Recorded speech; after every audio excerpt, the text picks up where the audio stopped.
Welcome to the Learning Pines YouTube. We hope this video helps. In this video, I will show how to make sorbet in a blender updated.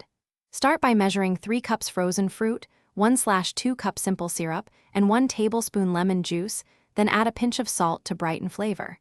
Use a high-speed blender and pulse in short bursts, scraping the sides as needed. Taste and adjust sweetness or acidity, then freeze briefly for texture before serving. Enjoy a bright, icy treat that's fast and flexible. Keeping the sorbet cold is key, so pulse the blender in short 5-second bursts to prevent warming the fruit.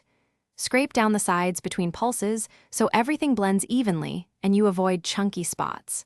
If the mix is stubborn, add a tablespoon of cold water or fruit juice at a time until it moves freely, but don't overthin. Aim for a soft serve texture before a quick chill to firm it up nicely. If you are enjoying this guide, please hit subscribe and like so I can keep sharing simple kitchen wins. Quick recommendation: there's a book that can truly change how you think about money called The Simple Path to Wealth, and oddly it pairs with the thrift of making sorbet at home. Look in the description for the link and other deals, then grab your blender, and now let's get back to the video. To make sorbet that sings, balance sweetness with a bright squeeze of lemon or lime, which lifts the fruit and keeps things lively. Try infusing your simple syrup with herbs like basil or mint for a delicate aroma that surprises without overpowering.